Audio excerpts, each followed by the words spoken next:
5वां तक के और 8वां तक के बच्चा को पढ़ाना तो सक्षमता परीक्षा चाहिए। आप 20 साल से क्या हम लोग मूंगफली फोड़ रहे हैं?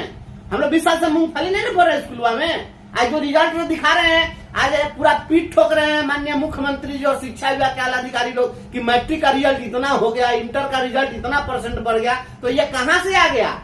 ये मद्य निषेध विभाग चलाने वाले जो पुलिस सिपाही हैं वो लोग नहीं ना पढ़ा दिए हैं, वो शिक्षक ही पढ़ाए हैं। और जब शिक्षक पढ़ाए हैं तो आज आप सक्षमता परीक्षा की बात करते हैं। सीता की भी अग्नि परीक्षा एक ही बार हुई थी। जब दूसरी बार अग्नि परीक्षा की बात हुई थी तो धरती फट गई थी। तो ऐसी स्थिति में फिर हमारे जनवरी में ये नहीं हुआ, तो फिर हमको जुलाई का इंतजार करना पड़ेगा। तो जनवरी में जो हमारा 30,420 होता, तो अभी तो इसके हिसाब से तो जनवरी में फिर हम कितना रह जाएंगे? 29,850 पर ही रह जाएंगे। तो इस तरीके से 570 रुपया मूल वेतन में हमारा नुकसान हो जाएगा। तो हमारा वेतन बढ़ने के बजाय वेतन घट जाएगा। तो यह घोर आपत्तिजनक है। गुड मॉर्निंग फ्रेंड, आप सभी का स्वागत है आपका अपना चैनल टीचर टाइम्स चैनल में। जी हाँ फ्रेंड, जैसा कि आप देख पा रहे हैं कि बंसीधर जी ने जो है ये नई नियमावली का जो प्रारूप आया है उसमें दावा कर रहे हैं कि ये इससे शिक्षकों का वेतन बढ़ेगा नहीं, बल्कि इससे शिक्षकों का वेतन घट जाएगा। जी हाँ फ्रेंड, जिससे बंसीधर जी ने जो है इस नियमावली के प्रारूप को विरोध कर रहे हैं। जी हाँ फ्रेंड, हर बिंदु पे वो जानकारी दे रहे हैं। आप इस वीडियो को देखें और समझें कि इस नियमावली से शिक्षकों को क्या फ़ायदा है, क्या नुकसान है। जी हाँ फ्रेंड, वीडियो शुरू करने से पहले आप सभी से छोटा सा अनुरोध है कि अगर आप हमारे चैनल में पहली बार विजिट कर रहे हैं तो हमारे चैनल को सब्सक्राइब कर लें।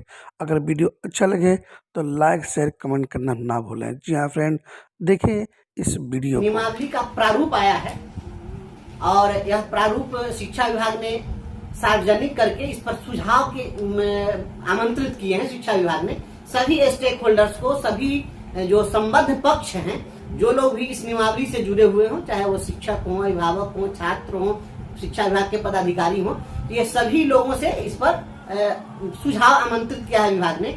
इसलिए अभी इस नियमावली को फाइनल नहीं माना जाए। यह कोई फाइनल नियमावली नहीं है, एक प्रारूप है, जस्ट एक प्रारूप है। और जहां तक बात है स्वागत की, तो इस नियमावली का स्वागत करने की जरूरत नहीं है, इस नियमावली का विरोध किया जाएगा। यह नियमावली कहीं से भी युक्ति संगत नहीं है, यह नियमावली स्वीकार नहीं है। इस नियमावली में घोर आपत्तिजनक कुछ प्रावधान बना दिए गए हैं जो हम लोग जो अपेक्षा करते थे, इस अपेक्षा के बिल्कुल प्रतिकूल है। और इस कारण से सारे शिक्षक, जैसे ही इसका प्रारूप सार्वजनिक हुआ है, पूरे बिहार में शिक्षकों के बीच में काफी आक्रोश भर गया है। सभी शिक्षक इसका विरोध करेंगे। इस नियमावली में जो प्रावधान बनाए गए हैं, उस प्रावधान में कह दिया गया है कि नियमावली जिस तिथि को प्रवृत्त हो जाएगी उस तिथि से सभी लोग विशिष्ट शिक्षक का दर्जा प्राप्त कर लेंगे। तो विशिष्ट शिक्षक का दर्जा तो प्राप्त कर लेंगे, लेकिन 1 साल के अंदर में सक्षमता परीक्षा आयोजित की जाएगी, जो यह घोर आपत्तिजनक है। शिक्षक इसका भरपूर विरोध करेंगे। सक्षमता परीक्षा लेने की बात की गई है, ये तो बहुत अच्छी बात है कि योग्य शिक्षक ही बच्चों को पढ़ाएंगे, तो इसमें आपत्ति क्या है? बिल्कुल, यह बहुत ही आपत्तिजनक है। सक्षमता परीक्षा की जो बात है, तो क्या इतने दिनों से जो शिक्षक पढ़ा रहे हैं वो अक्षम शिक्षक हैं?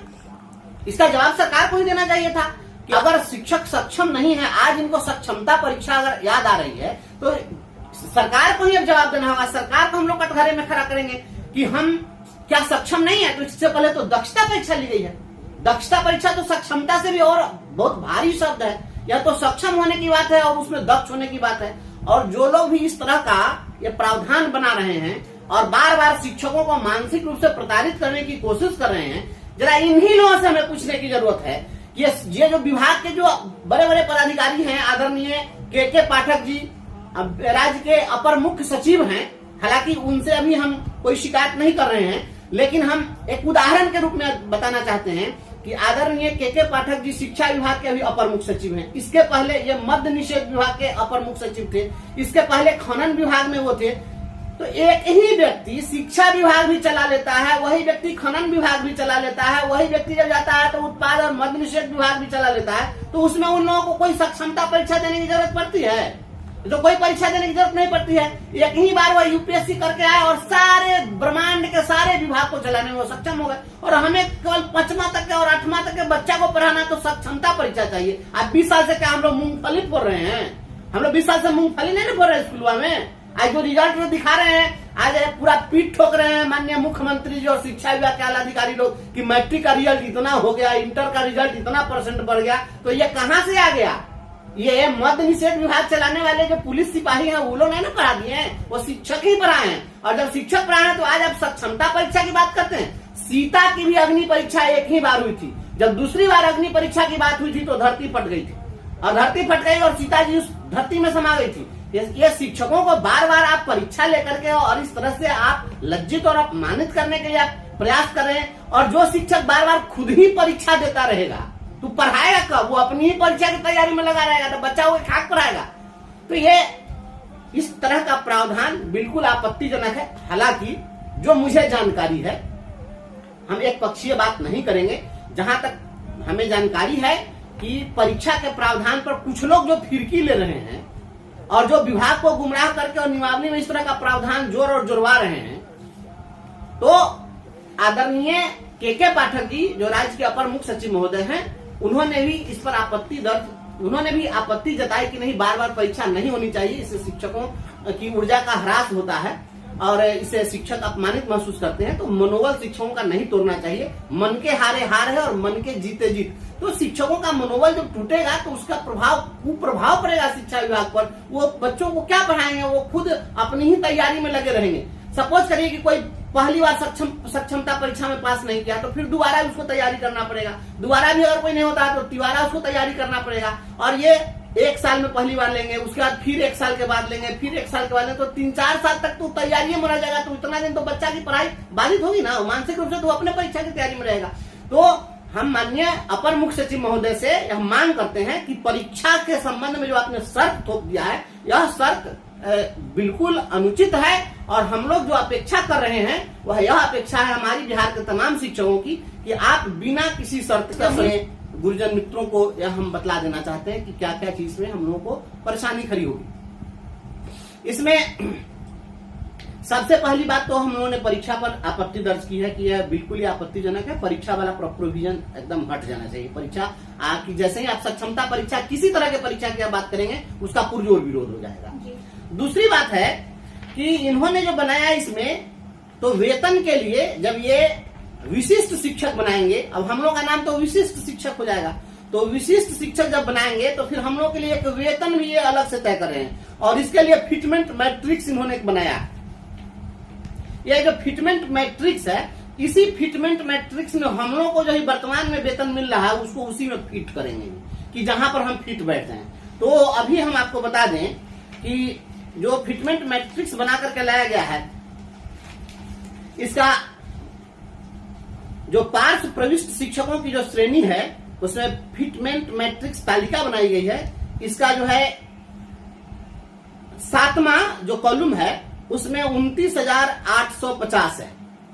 तो 29,850 रुपया में हम लोगों का फिक्स होगा, जो लोग पूर्व से जो आए हुए हैं शिक्षा मित्र के समय से उन लोगों का।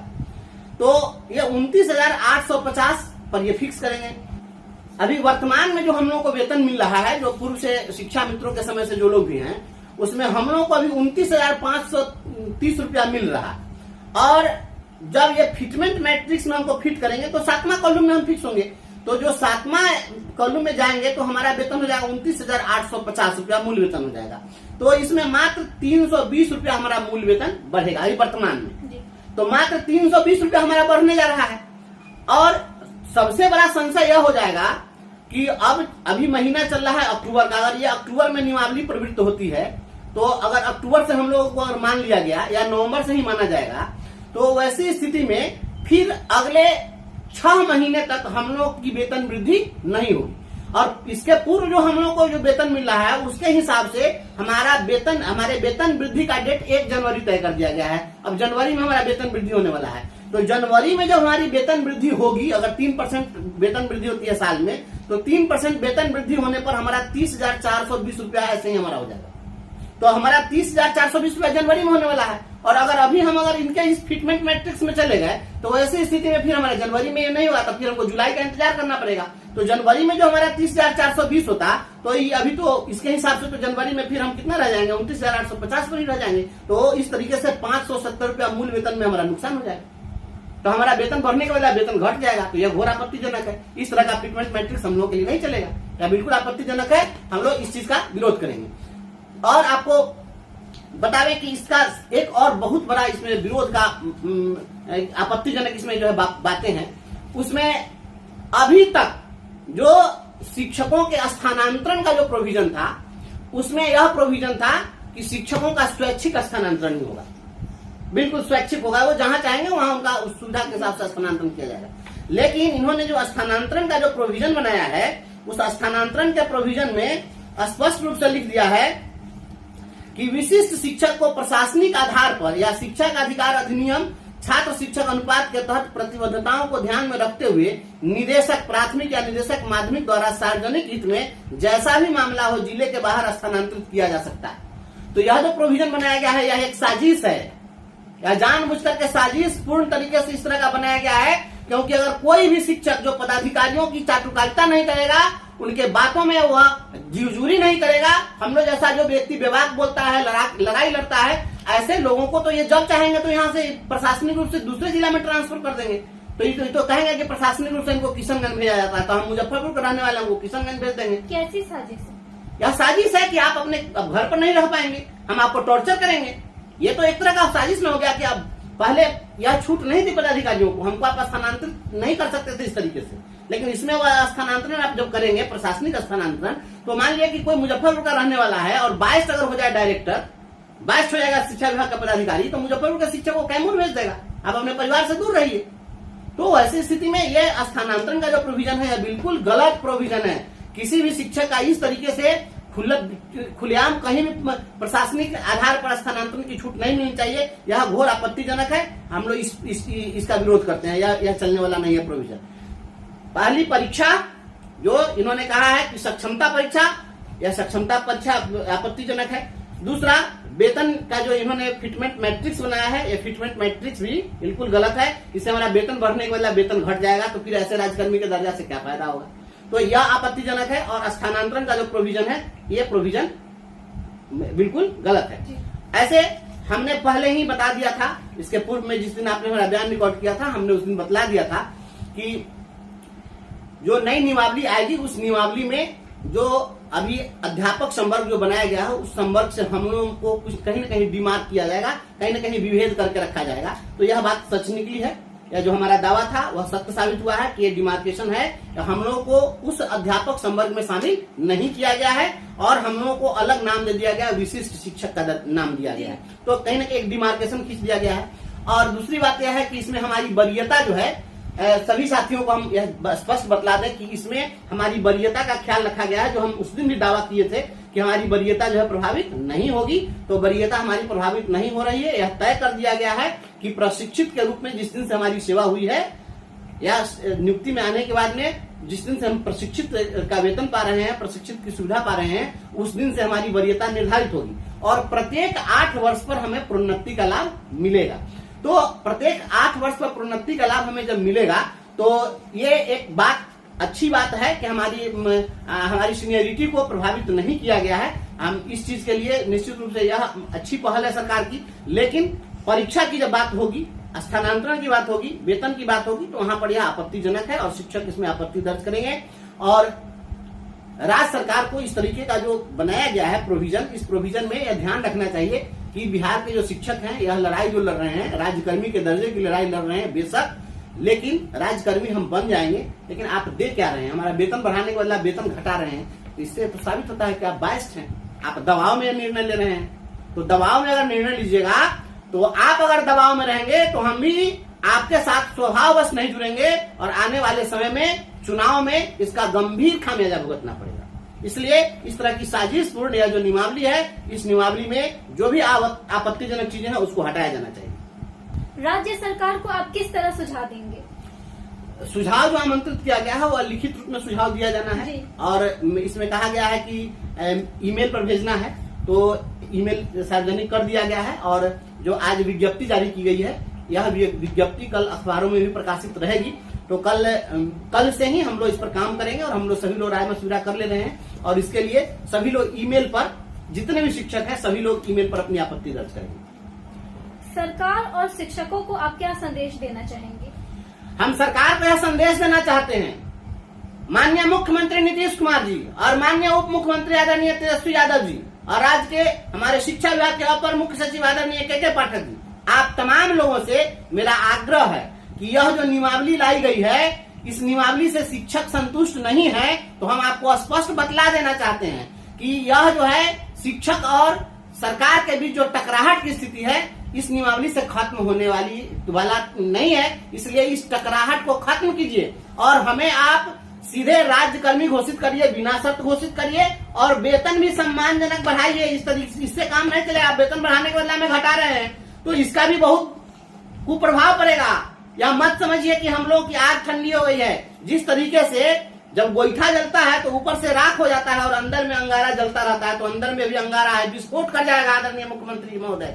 इसलिए आप अगर चाहते हैं कि शिक्षक और सरकार के बीच का टकराहट खत्म हो तो अविलंब इस पर आप उच्च स्तरीय मीटिंग बुलाइए, वेतन वृद्धि भी कीजिए, सम्मानजनक वेतन वृद्धि कीजिए, ताकि लगे कि हाँ हम राज्यकर्मी बने तो हमें कोई फायदा हुआ। तो पता चलेगा चौबे गए, छब्बे बने, दुबे बन के लौटे। हम तो आपसे जो मांगने के लिए गए थे तो हमको तो नुकसान नहीं हो जाएगा। इससे क्या फायदा हुआ? एक स्थानांतरण के सिवा और क्या लाभ मिल सकता है?